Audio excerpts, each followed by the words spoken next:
moving on from the previous section on the trip to the casino and how I showed you guys how to start thinking about random events and how a casino can help us in moving forward in our trading. Okay, this is how we want to start thinking about trading random distributions and sample sets. Now, if we take that same concept from the casino, which we just showed you, and we move it into our trading, okay, we now start to think about trading it slightly differently.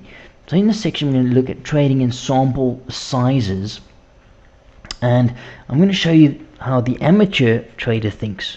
Okay, so what the amateur trader does is he goes off to the internet, buys a trading system, and what he does is now he starts to trade. So he takes the first trade, and it's a winner. Now, after the first trade, first system, normally, just starting out, you're pretty happy, picking a winner. Second trader comes along and it's a loser. Now, you're not quite sure, if you should be happy or upset, but, most times you're starting to feel a bit of pain. Third trade comes along and it's a winner. Pretty excited. Okay, this looks like quite an easy way of making money. Fourth trade comes along and it's another winner. The fifth trade comes along, it's a loser. Okay, so we have sort of a random distribution here. The amateur trader is normally not aware about sort of random distributions of wins to losses. So what they do is they live from trade to trade, and they obviously try and be right on every trade they take, because the trading system is to them the most important element of trading, or of this profession. Trade 6 comes along and it's another loss. The amateur trader is starting to feel a bit of pain now. The trade 7 comes along, analyzing the market like crazy, and it's another loss. At this point, the trader is he's a bit angry, a bit upset, emotions going through his head, and he's not quite sure what's going on. Trade 8 comes along and it's another loser.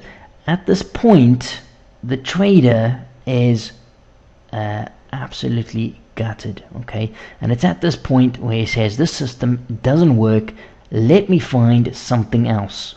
Okay, now how does this sound? Does this sound like someone perhaps you've been down this road before? So what happens here? Okay, the system doesn't work, let me find something else. What happens at this point? Well, we go to the internet again and we buy another system. Okay, trading system number 2, and we start the process again. But this time, this system's promised us fantastic returns and 95% win ratio and all the rest. So what we do is we start putting it to the test, normally with real money. First trade comes along, it's a winner, fantastic, very exciting. Second trade comes along, it's another winner. This system is unbelievable. We've just had 2 winners in a row. It's just unheard of. Third trade comes along, and at this point, at the third trade right here, the new trader, after taking this new system, is over the moon. Okay, this is the easiest money possible, people. Trade 4 comes along, it's another winner. So as I showed you now with the casino, we've had random distributions between wins and losses. The first system I showed you here, we had 4 losses in a row, and it's pretty much a guarantee that your new trader will go off and buy a new system now because of these 4 losses. But on the flip side, when this trader now has 4 winners in a row with his new system, what is the most common effect? Okay, he now wants to start doubling up because he thinks he cannot lose, and this is where the trouble comes in. So trade 5, and nothing out of the ordinary, the trade just doesn't work, so he picks up a loss. Trade 6 comes along and it's another loss. So at this point, the trade is starting to feel a bit of pain, a bit of uncertainty in the marketplace.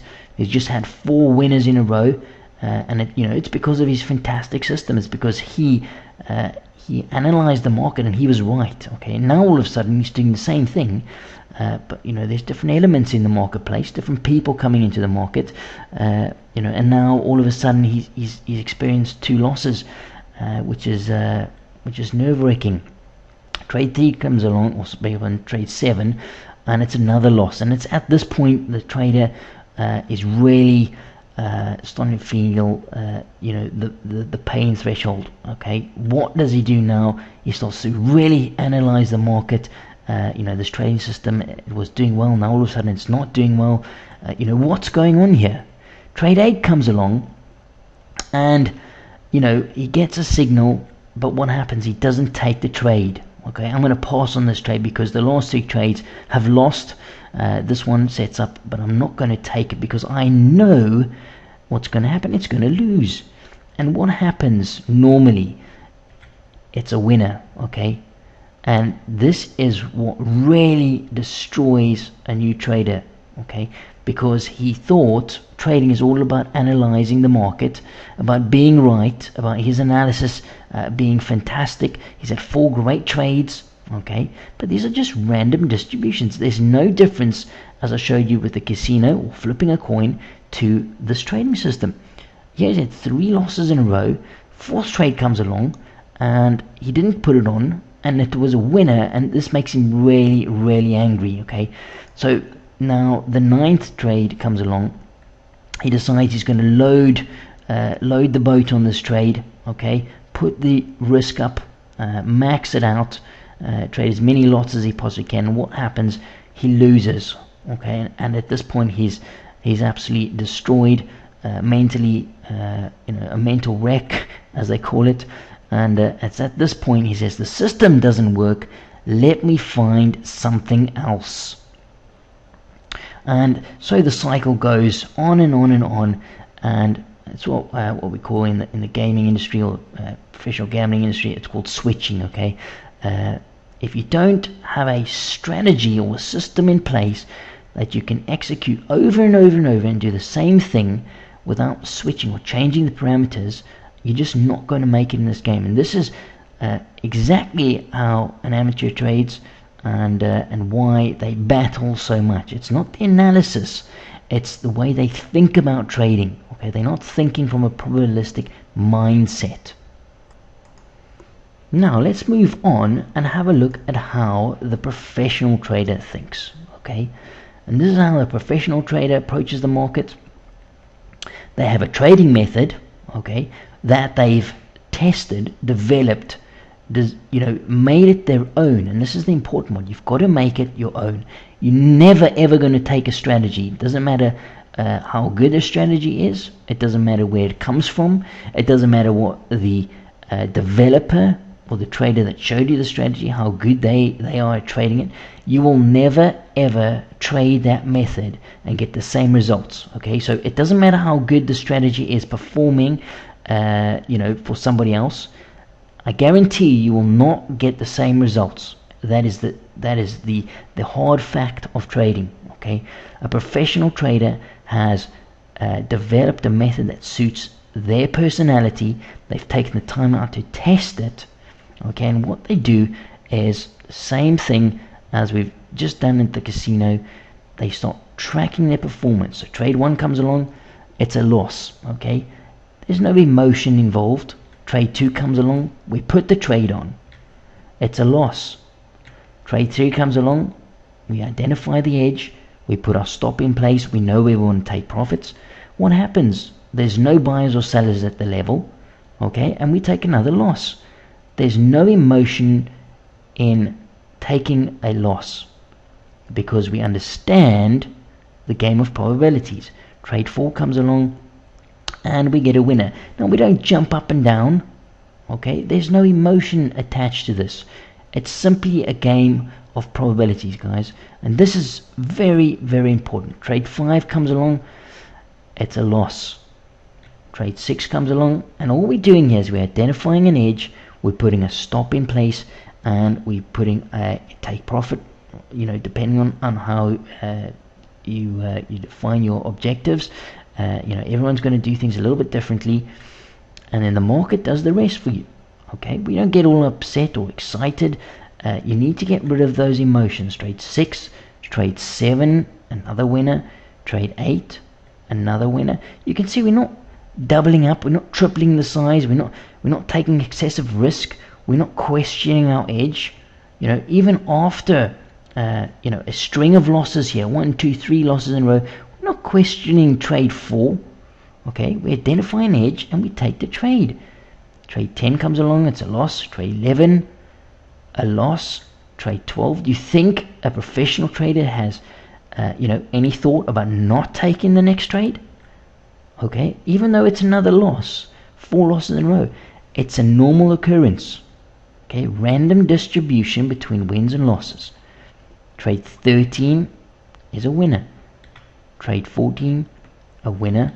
Trade 15, a winner. Trade 16, here again, we're not doubling up on our positions. Okay, we're not taking excessive risk, we're keeping the risk the same size. Okay, so we've had 4 losers in a row, 4 winners in a row. Okay, our emotions need to stay the same because we understand the concept of trading. We understand that we're dealing in probabilities. We understand that it's a random distribution from wins to losses. Okay, we don't know where that next trade is going to come in, if it's going to be a win or loss. There's too many market variables that can change the outcome. Trade 17, a loss. Trade 18, a win. Trade 19, a loss. Trade 20, a win. So you can see what we've done now. We've basically done the same thing as I showed you guys in the casino with the flipping of the coin, or in this instance the one-armed bandit or the slot machine. It's just, we're tracking our progress over a sample size of 20 trades. So what happens after 20 trades? Okay, we now have one sample size completed, and this is very, very important, guys. Very, very important. We now can analyze what's just happened. So after one full sample size, the professional trader can assess his performance. If undesirable, he can then look to tweak his method, not switch to something else. And this is very, very important. So please read that again. After one full sample size, the professional trader can assess his performance. If undesirable, he can then look to tweak his method, not switch to something else.